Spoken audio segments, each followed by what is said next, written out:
I don't usually make these type of videos where I rant about how my favorite things have become absolute dog shit. But I thought since I'm going to talk about something horror related, which is the theme of my channel, then I'll do it. When Amnesia: The Dark Descent came out, it revolutionized the horror gaming world. The game was really well done in terms of story and gameplay mechanics. The setting was eerie and the slightest brisk of wind you hear made you feel like something was crawling under your ass crack. Amnesia rose in popularity, which paved the road for horror game creators to come out with their own ideas and work. Slender, Outlast, Alien Isolation, the list goes on. But as the years went by, the quality for this genre of games has gone downhill. It seems the whole concept now for a horror game is, put a jump scare here and there, that will make them cry for mommy. These game developers today are amateurs. Not saying I would make a better horror game than them because I don't know how, but these designers know nothing about creating a good horror game. An issue that seems to be in some of these horror games is the combat system.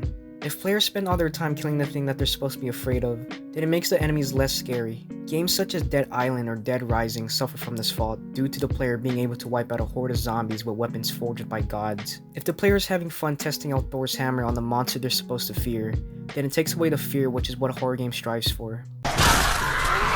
So you're saying to remove the combat to make a better horror game? No, I'm not saying that our main protagonist's only way of survival should be running away all the time. What I'm saying is the combat system needs to be made in which the player is not controlling a killing machine. For example, resources.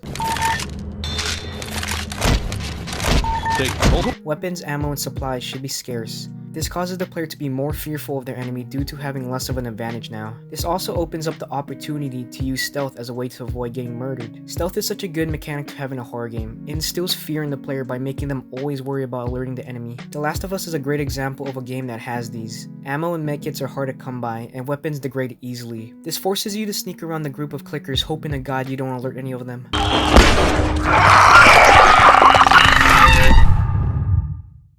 Enemy design is another factor that I believe plays a role in making a good horror game. The first time I encountered Asphyxia in Silent Hill Homecoming, it gave me nightmares for weeks with its human centipede body-like physique. All the enemies in the Silent Hill franchise are very well made in design.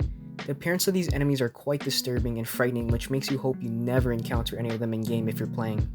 Except for... Just kidding, you sick fuck! The enemy design in horror games today is absolutely embarrassing compared to its predecessors.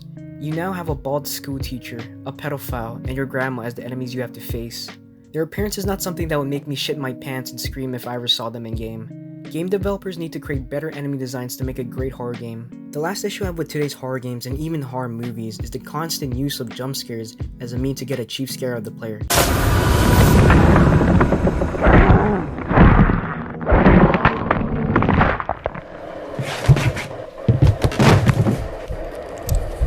I'm sure everyone saw this one coming. Now don't get me wrong, I'm not saying jump scares are shit. I get a little spooked from a good pop-up here and there. It's the way the developers are using jump scares. They put it in the most obvious places, which makes being aware of your surroundings meaningless. I'm gonna take a strong guess that the second I go for this boat, there's gonna be like a shadow demon or something that pops out of the water. It's a sneaking suspicion I have here. Let's see. No, that's... I mean, who could have called it, to be fair? Not only that, but it's used way too often, unnecessarily. You lose the feeling of suspense and fear if you see the same thing happen over and over again.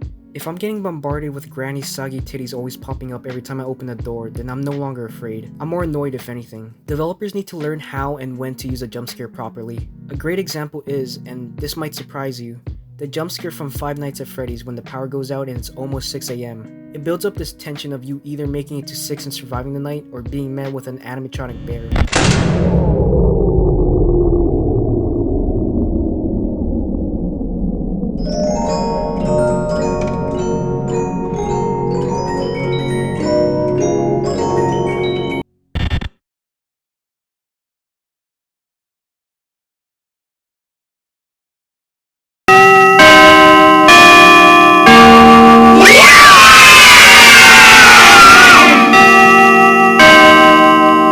That's it for today's video.